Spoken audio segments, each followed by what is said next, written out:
नमस्ते, अभिवादन आपका इनोसेंट इन्वेस्टर के इस नए वीडियो में आपके लिए डिस्क्लेमर। उसके बाद बात करेंगे एक ऐसी कंपनी की जो 2-4 दिन पहले 30 रुपये की थी और कुछ ही दिन बाद 0 रुपये की हो जाएगी। यानी कि जिनके पास स्टॉक है उनकी वैल्यू 0 हो जाएगी और वो इस स्टॉक को सेल भी नहीं कर सकते। जिनके पास अभी है, जिनको बाई करना है वो कर सकते हैं, लेकिन जिनको सेल करना है वो नहीं सेल कर सकते क्योंकि बहुत सारे ऑर्डर्स लगे हुए हैं सेल में। क्योंकि यही स्टॉक जो 30 रुपये का था अवेलेबल, वही 0 होने वाला है। कौन सा है स्टॉक आपके साथ डिस्कस कर रहे हैं? DHFL। इसके बारे में हमने कई बार बात की हुई है और यहाँ पर जो तबाही हो रही है उसको हम कैसे बयां करें भाई साहब। मतलब रिटेल इन्वेस्टर की बात यहाँ पर अगर कोई करेगा तो उसको पता है क्या कहा जाता है? अरे भाई तुम थोड़ा रिस्क कम लेते हो, थोड़ा जिगरा बड़ा करो। क्योंकि ये जब मोमेंटम आया था, क्या बढ़िया रिटेल इन्वेस्टर यहाँ पर फंसा है, हम समझ नहीं सकते।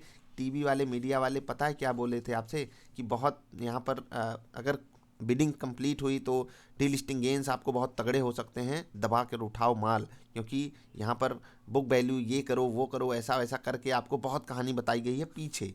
लेकिन अभी का सिनारियो क्या है वो हम समझने की कोशिश करेंगे।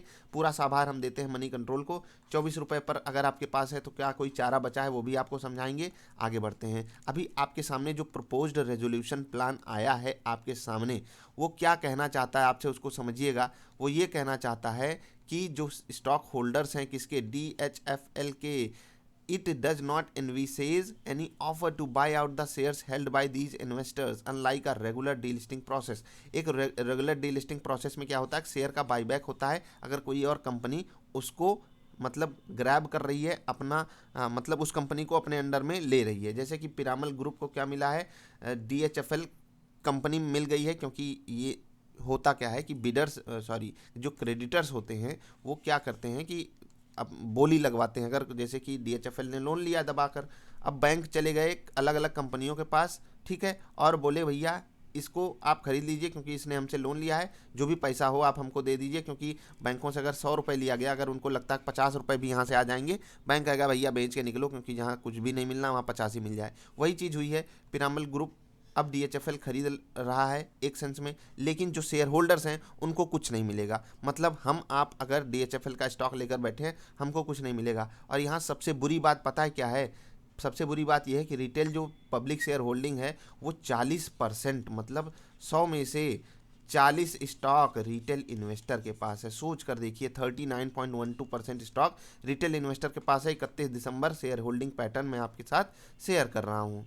अभी पिरामल ने कोई ऑफर नहीं दिया इक्विटी शेयर होल्डर्स को, लेकिन क्या आगे ऐसा हो सकता है? बहुत बहुत बहुत रेयर चांसेस हैं कि ऐसा कुछ हो। अभी लोग एनोनिमिटी के तहत ये बात बता रहे हैं, लेकिन हमारे सामने एकदम पुख्ता खबर भी, इसको समझिए पुख्ता ही खबर है। कुछ यहाँ पर आपकी एक्सपेक्टेशन 0.0001% होनी चाहिए, मतलब इससे भी कम आप समझ लो कि आपको कुछ मिलने वाला है। Thousands of retail investor have over the past few month. और ये कहानी मैं इसलिए आपके साथ शेयर कर रहा हूँ क्योंकि इसमें मैं बहुत बड़े बड़े लोगों का हाथ देख रहा हूँ कि किस तरीके से रिटेल इन्वेस्टर को स्टॉक थमाया जाता है। SMS टिप्स, ईमेल टिप्स, ठीक है, फ़ोन कॉल आपके पास आते हैं, भाई साहब स्टॉक खरीद लीजिए, 5-5% भाग रहा है, भागता रहेगा। अंदर की खबर है, बाहर की खबर है, बहुत अंदर की खबर है। अब बैंकरप्ट हो गया था, ये खुद सोचिए कि खुद बैंकरप्ट हो गए हैं।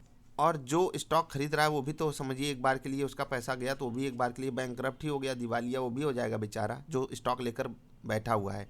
क्वेरीज इतनी ज़्यादा आई हैं इस स्टॉक पे कि कुछ कह नहीं सकते।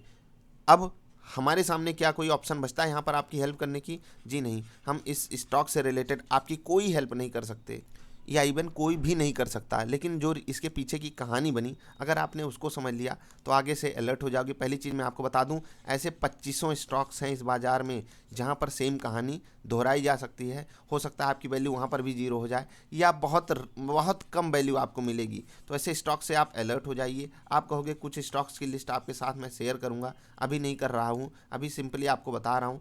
ये वाली कहानी जिसको समझ में आएगी वो समझ जाएगा। यहाँ पर भी फंसे वाले लोग ऐसे हैं, बड़ा बड़ा अमाउंट लगा कर बैठते हैं। आप लोगों को लगता है ना भाई साहब कि मतलब आप समझदार हो गए तो सब कोई है। यहाँ पर मैं बता रहा हूँ आपको 10 से 15% इतने भोले भाले मासूम निवेशक हैं, जैसे कि हम कहते हैं ना इनोसेंट इन्वेस्टर, वो बिल्कुल उतने ही मासूम हैं। उनको कोई भी इधर उधर मतलब कुछ भी कह के फ़ोन वाले फंसा लेंगे, एसएमएस वाले फंसा लेंगे, ईमेल वाले फंसा लेंगे, कुछ यूट्यूबर्स हैं वो फंसा लेंगे, कुछ ग्रुप में जोड़ लिया जाएगा, टेलीग्राम वाले फंसा लेंगे, कहीं ना कहीं से उनका पैसा इसमें आएगा। कौन इस पैसे लगवाने के पीछे की फंडिंग कौन करता है? बड़े प्लेयर्स, क्योंकि उनको पता है। अब सोचिए 40% किसके पास आ गया? रिटेल इन्वेस्टर के पास आ गया। और जो अच्छी क्वालिटी के अच्छे स्टॉक्स होते हैं वहाँ रिटेल इन्वेस्टर 5-10% भी नहीं होता है, और ऐसे घटिया स्टॉक में कैसे रिटेल इन्वेस्टर 40% हो जाता है? इसलिए क्योंकि बड़े प्लेयर दबा कर पैसा खर्च करते हैं रिटेल इन्वेस्टर को यहाँ लाने के लिए। ढेर सारे टेलीग्राम चैनल्स इसके लिए चलते हैं। आप में से भी बहुत सारे लोगों के साथ ये फ्रॉड हुए होंगे। एसएमएस आते हैं, कॉल्स आती हैं, ईमेल भेज दिए जाते हैं। ठीक, कुछ यूट्यूबर्स भी यही करते हैं कि हाँ भाई साहब ये स्टॉक आपको करोड़पति बनाएगा, और असलियत में होता क्या है वो आपके सामने है। तो इस चीज़ से आपको बहुत ज़्यादा अलर्ट हो जाने की ज़रूरत है। आई होप मैंने आपको चीज़ें समझा दी। अभी जस्ट डीएचएफएल से पहले हमने लक्ष्मी विलास बैंक में देखा था यही तबाही, और डीएचएफएल की बात मैंने पहले भी की है। अगर एक बार के लिए आप डिमांड एंड सप्लाई देखना चाहोगे तो दिखा देता हूँ। चलिए डिमांड एंड सप्लाई देख लेते हैं। देख लिए 5% का लोअर सर्किट लगा हुआ है, 0 बायर्स अवेलेबल हैं, और यहाँ पर आप संख्या गिन सकते हो। 87 लाख शेयर्स बेचने हैं। अब जिनको अभी भी होप है कि कोई आ जाएगा खरीदने, वो सेलिंग ऑर्डर लगा कर बैठे हैं। बाकी बाई करने कौन आएगा? अब यहाँ पर अगर बाई करवाने कोई टेलीग्राम चैनल आएगा वो भी गाली सुनेगा। बाकी एक मजाक वाली बात कर रहा हूँ। अब देखो, दिल हल्का ना कीजिएगा, दिल छोटा ना कीजिएगा, सब कुछ चलता है इस बाज़ार में। आपकी बाज़ार जो है 100 में से 100 रुपये ही ले सकती है ना, लेकिन देने को वो 100 के बदले आपको 200 400 भी दे सकती है। ढेर सारी वीडियोज़ अवेलेबल हैं कैसे आप बेसिक स्टार्ट कीजिए, शुरुआत कीजिए छोटे पैसे से, उसको धीरे धीरे ग्रो करने की कोशिश किया कीजिए। हाँ, तो जो मैं मजाक की बात कर रहा था वो ये है कि जिनको दूसरों की मदद करने का बड़ा शौक़ है वो यहाँ पर आकर बाई ऑर्डर लगा सकते हैं। समझिए कि जो आपको अपना शेयर बेच पाएगा वो आपको इतनी दुआ देगा आप सोच भी नहीं सकते। ये मजाक बात थी, इसको सीरियसली मत ले लीजिएगा। इसके लिए मैं आपको 101 बार डिस्क्लेमर दे देता हूँ कि ये सिर्फ एक महज मजाक था, किसी को भी बाई ऑर्डर यहाँ पर नहीं लगाना है। मैं मजाक इसलिए कर रहा था क्योंकि आपको बताना चाहता हूँ इसके पीछे की कहानी, कि जो भी यहाँ पर सेल ऑर्डर लगा रहा है वो बेचारा रिटेल इन्वेस्टर है, और पता है वो क्यों लगा रहा है। बड़े प्लेयर नहीं लगाएंगे, उनको पता है कि हम तो आधा केस में फंसा ही दिए, और 90% केसेस में रिटेल इन्वेस्टर को हम फंसा ही देते हैं, कहीं और हम कमा लेंगे। लेकिन रिटेल इन्वेस्टर के पास फिर से वही चारा बचेगा कि वो फिर से ऐसे ही कोई जंगली स्टॉक खरीदेगा, फिर से जाकर उसमें फंस जाएगा। बहुत रेयर चांसेस हैं कि इसमें आपको कुछ मिल जाए, बाकी नहीं मिलेगा। और उसके पीछे का कारण, जैसे कि मैंने कल आपसे सवाल पूछा था, आपका डर है, आपकी लालच है, या कुछ और है? तो बहुत से लोगों ने वहाँ पर कहा था हमारी लालच है, और लालच ही ये काम करवाती है। सावधान हो जाइए, अलर्ट हो जाइए, क्योंकि ये तो एक स्टॉक है। अभी एक कुछ दिन पहले 0 हुआ था, अब ये भी 0 हो जाएगा।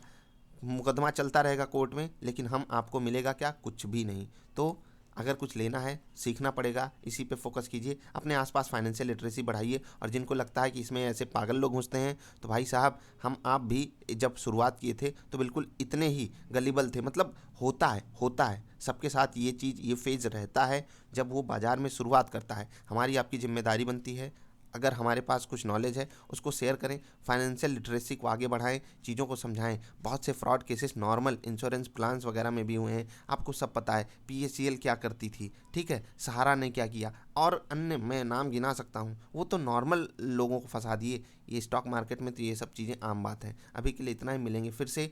मुझे बड़ा अफसोस है कि मैं आप लोगों की, या फिर कोई भी नहीं कर सकता आप लोगों की मदद। आप लोग अगर क्वेरी भेज के कोई भी सॉल्यूशन पाना चाहते हो वो ज़्यादा बेटर है, क्योंकि यहाँ पर आपको सीख लेनी बहुत ज़रूरी है। जो हुआ वो तो हुआ ही, क्या कह सकते हैं। अभी के लिए इतना ही, मिलेंगे फिर से, तब तक के लिए बाय।